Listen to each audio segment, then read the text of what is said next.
warahmatullahi wabarakatuh. Perkenalkan, nama saya Fitria Wilda, NIM 22129152 dari Prodi Pendidikan Guru Sekolah Dasar Universitas Negeri Padang. Baiklah, di sini saya akan menceritakan sebuah cerita fabel yang berjudul Keledai Berkulit Singa untuk memenuhi tugas teori dan apresiasi sastra anak dengan dosen pengampu Bapak Muhammad Habibi SPD MPD. Selamat menyaksikan. Assalamualaikum anak-anak ibu semua. Waalaikumsalam, Bu. Baik, bagaimana kabarnya hari ini? Alhamdulillah baik, Bu. Apakah semua sudah sarapan? Sudah, Bu. Nah, baik, pada pertemuan kali ini kita akan belajar tentang bercerita. Ibu akan menceritakan sebuah dongeng. Apakah anak-anak ibu semua suka mendengarkan cerita dongeng? Suka, Bu. Siapa yang sudah pernah mendengarkan cerita dongeng? Saya, Bu. Cerita apa itu, Hafni? Cinderella, Bu. Si Gita? Balik kuda, Bu. Hani? Timun mas, Bu. Ya, Putri? Oh, Bu Cinderella, Bu. Oh, Cinderella. Baiklah, anak-anak ibu semua sudah pernah mendengarkan cerita dongeng ya? Baiklah, di sini ibu akan menceritakan sebuah cerita yang berjudul Keledai yang Berkulit Singa.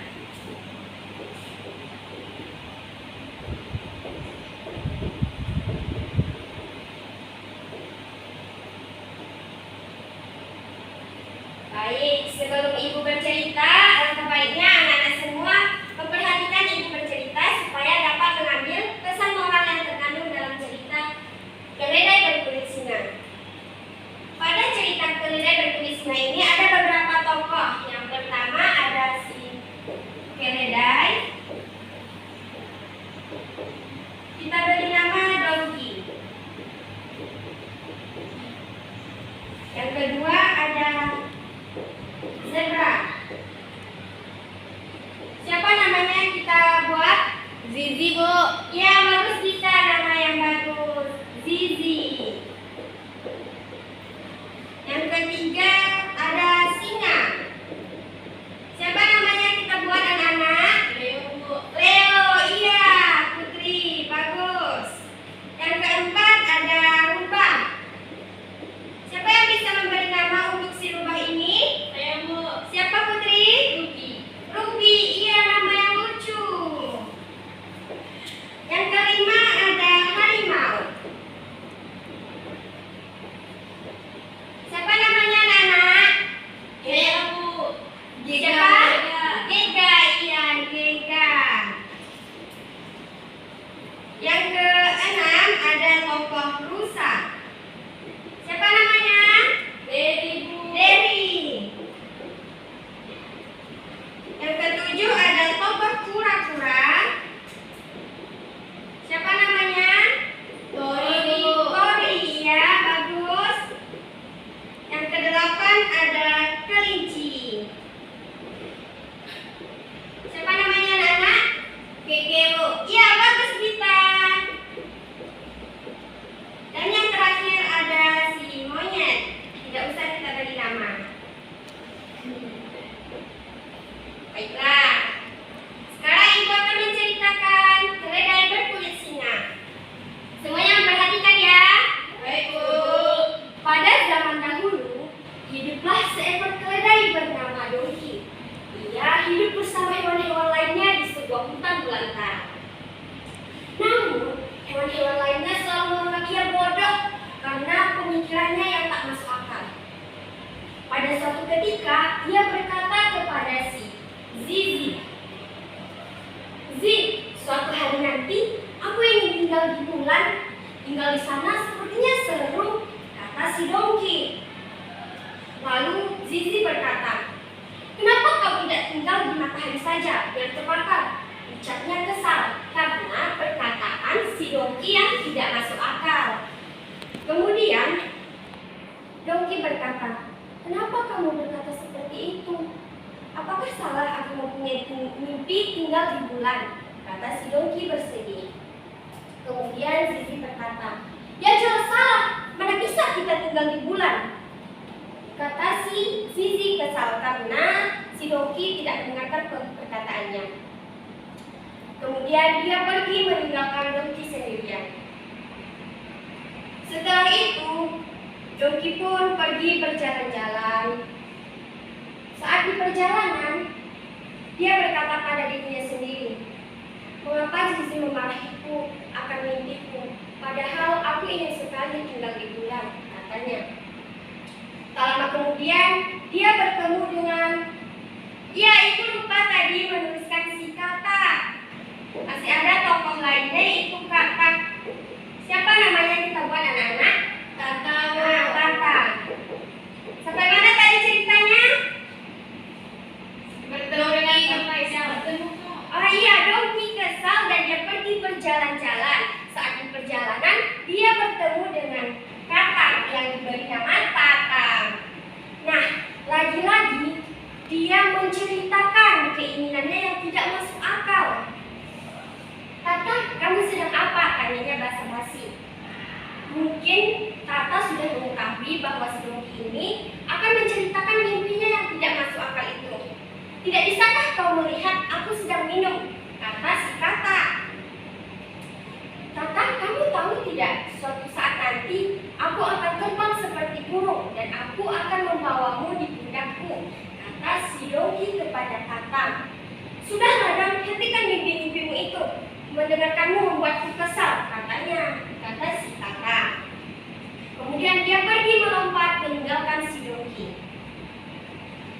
Kemudian tak lama kemudian Donkey kembali bersedih karena teman-temannya kembali mengejek mimpi-mimpinya. Di sisi lain, hiduplah seekor harimau yang kita beri nama Gega. Si harimau ini sangat berambisi ingin menjadi raja hutan, mengalahkan si singa yang kita beri nama Leo. Namun, si harimau ini memiliki satu pengikut, yaitu Rubah, si Ruby.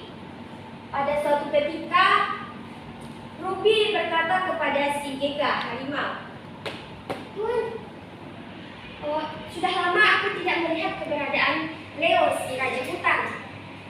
Apa jangan-jangan dia sudah mati dimakan pemburu?"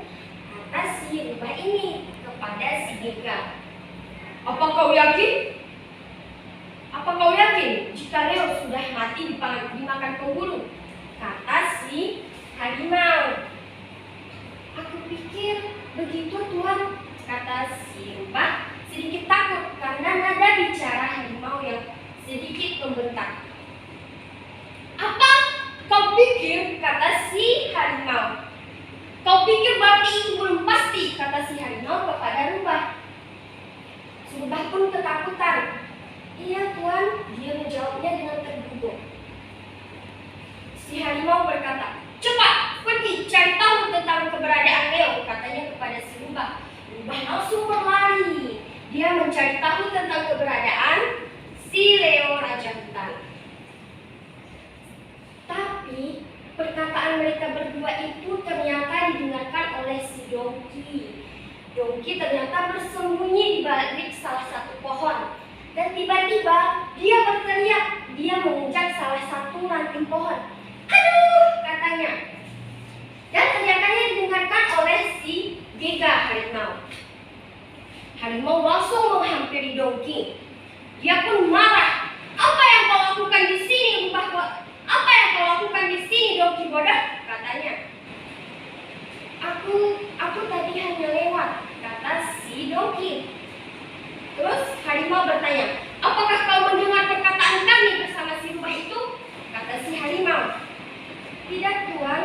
Tadi saya hanya berdiri di sini dan saya sedang memikirkan keinginan saya untuk menikahi seorang putri yang cantik," katanya. Lagi-lagi dia menceritakan keinginannya yang tidak masuk akal. Si harimau langsung tertawa terbahak-bahak. "Hahaha, kau si keledai bodoh ingin menikah dengan seorang putri cantik. Mimpi kau," kata si harimau kepada keledai ini. "Cepat pergi dari sini sebelum aku memakanmu," kata si harimau. Si Donkey langsung berlari ke birit-birit takut dimakan oleh si harimau. Sembari berlari-lari, dia bertemu dengan sekelompok hewan lainnya yang sedang membicarakan tentang Tuan Leo, si raja hutan yang telah lama menghilang. Si zebra berkata, aku sudah lama tidak melihat keberadaan Tuan Leo. Apakah dia sudah mati dimakan para pemburu? Kata si zebra. Kemudian Tori berkata, apakah benar? Kalau benar Tuan Leo dibunuh oleh pemburu, nyawa kita akan terancam, kata si Tori. Terus si rusa berkata, aku yakin Tuan Leo pasti masih hidup, katanya kepada hewan-hewan lainnya. Tiba-tiba saja si Dongki datang ke gerombolan hewan itu dan dia berkata, aku akan menggantikan raja hutan. Aku akan menggantikan si Leo untuk membunuh harimau itu, katanya kepada hewan-hewan lain. Lalu si zebra berkata, apa? Kau melawan harimau? Melawanku saja kau pasti sudah kalah, kata siapa tadi yang berkata seperti itu? Zebra. Iya, pintar anak ibu. Berarti masih fokus mendengarkan cerita ibu ya. Si zebra berkata, si Dongki tidak mungkin bisa melawan harimau. Kemudian hewan-hewan lainnya juga tertawa menertawakan keinginan si Dongki ingin melawan harimau. Kemudian mereka pergi meninggalkan Dongki sendirian. Dongki pergi berjalan-jalan. Saat di perjalanan, dia melihat kulit singa. Kemudian dia melihatnya dan dia berkata, apa ini? Apakah mungkin ini kulit si Leo raja hutan? Katanya terkejut. Sekali nasibmu, Leo. Pemburu mungkin sudah membunuhmu dan mereka sudah mengambil dagingmu dan meninggalkan kulitnya saja, katanya. Kemudian dengan pemikirannya yang tidak masuk akal, dia mengambil kulit singa itu dan memakaikannya ke tubuhnya. Saat sudah memakaikannya, dia benar-benar mirip seperti Leo si raja hutan. Dia bangga pada dirinya karena telah berubah menjadi si Leo, padahal itu hanya kulit si Leo saja. Hahaha, seperti ini rupanya menjadi raja hutan. Aku sangat gagah, aku akan melawan harimau itu, katanya kepada dirinya sendiri.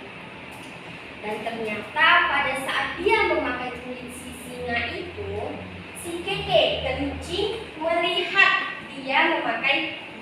dia yang sudah memakai kulit singa itu.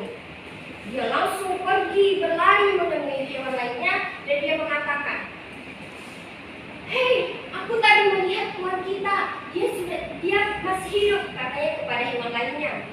Hewan lainnya langsung tercengang. Apakah tuan kita masih hidup, kata mereka.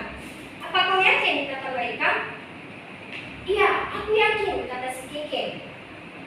Coba kau tunjukkan kepada kami, panggil tuan itu, kata mereka. Si Keke langsung berlari mencari si Dongki yang tadi, yang memakai kulit singa. Dia terus memanggil si Dongki, Tuan, katanya. Si Dongki tidak merasa, karena dia merasa dia adalah masih keledai bodoh yang memakai kulit singa. Dia tetap melanjutkan perjalanannya. Si Keke langsung meleset ke depan si Dongki dan dengan nafas yang tersengal-sengal, Tuan, tadi aku memanggilmu, kenapa kau tidak menyahutku? Katanya dengan nafas tersengal-sengal. Apa? Kau memanggilku? Dan kau memanggilku Tuan? Kata si Dongki dalam hatinya. Bagaimana mungkin dia memanggilku dengan sebutan Tuan, katanya. Terus dia berkata kepada Keke, kenapa kau memanggilku? Ayo cepat Tuan, hewan-hewan lainnya sudah menunggumu. Mereka mengira kau sudah mati dibunuh oleh pemburu, kata si Keke. Si Dongki merasa bangga karena dia dianggap sebagai raja hutan. Kemudian mereka berlari menuju tempat hewan-hewan tadi. Hewan-hewan lainnya tercengang dan mereka merasa sangat bahagia karena mereka menganggap raja hutan masih hidup. Hore, hore, raja kita si Leo masih hidup, teriak mereka gembira. Si keledai pun berkata, aku adalah raja hutan, aku akan melawan harimau, katanya. Kemudian mereka pun si keledai pergi Padahal dia hanya berpura-pura. Mana mungkin dia melawan si harimau itu. Sedangkan di sisi lainnya, si rubah mendengar perkataan hewan tadi. Dia langsung menghampiri si harimau dan dia mengatakan, "Tuan, Raja Hutan masih hidup, dia sudah kembali dan dia sangat bersemangat ingin membunuh kita," katanya kepada si Gega. "Apa? Kau bilang dia sudah mati? Kenapa dia datang kembali?" katanya kepada si rubah. "Aku juga tidak tahu, Tuan," kata si rubah ini panik. "Lebih baik kita pergi saja dari sini, Tuan, daripada kita dimangsa oleh si Leo," katanya. "Baiklah, ayo kita pergi," kata si harimau. Mereka pun akhirnya pergi meninggalkan hutan karena takut dimangsa oleh si Leo Raja Hutan. Kabar si harimau pergi dari hutan sudah tersebar ke hewan-hewan lainnya.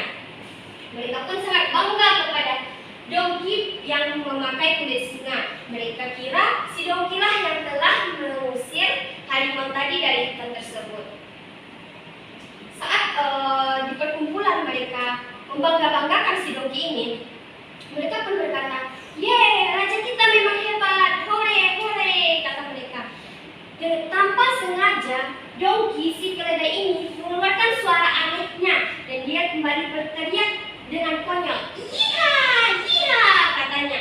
Dia berteriak dan mereka pun tercengang mendengar suara hewan itu. Seharusnya si Leo mau bukan berteriak konyol seperti itu. Mereka langsung marah kepada si Dongki. "Kau bukan raja kami. Siapa kau sebenarnya?" kata mereka. Si Dongki pun berlari, tapi saat berlari, kulit yang dia pakai tadi terjatuh. "Kau adalah keledai bodoh, kau telah menipu kami. Pergi kau dari hutan ini," katanya. Karena takut dengan hewan-hewan lainnya, Dongki pun pergi berlari meninggalkan hewan-hewan itu. Saat di perjalanan, dia pun berkata, "Kenapa mereka memarahiku? Padahal aku sudah membantu mereka mengusir si harimau ini," katanya kepada dirinya sendiri. Saat di perjalanan tadi, dia bertemu dengan seekor monyet. Dan monyet pun berkata, "Gara-gara mulutku itu tidak bisa mengontrolnya, kau mengatakan hal yang sebenarnya. Seharusnya kau diam saja," kata si monyet itu. "Dan juga sebaiknya kamu mengubah penampilanmu. Jadilah dirimu sendiri dan orang-orang akan menerimamu dengan baik," katanya. Lalu kemudian dia pergi meninggalkan keledai ini. Dongki pun paham dengan maksud si monyet ini. Dan akhirnya dia mengubah penampilannya, dia menjadi penolong bagi para petani. Baiklah anak-anak, berakhirlah cerita keledai berkulit singa. Anak-anak ibu, apakah ada yang tahu apakah amanat yang terkesan di dalam cerita keledai berkulit singa itu?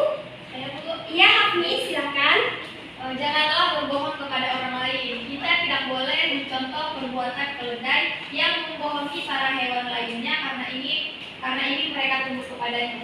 Iya, kita tidak boleh berbohong kepada orang lain hanya karena sebuah jabatan atau kekuasaan. Apakah ada pesan lain lagi, anak-anak? Ada, Bu. Ya, kita silakan. Penampilan itu mungkin bisa menipu seseorang, tapi tidak dengan cara bicaranya dan pola pikirnya, Bu. Iya, penampilan mungkin bisa terlihat bagus, tapi pola pikir dan cara bicara kita yang menentukan sikap orang baik terhadap kita. Baiklah anak-anak, berakhirlah cerita dongeng keledai berkulit singa. Terima kasih kepada anak-anak ibu yang sudah mendengarkan dengan sangat baik dan serius. Baik, sekian.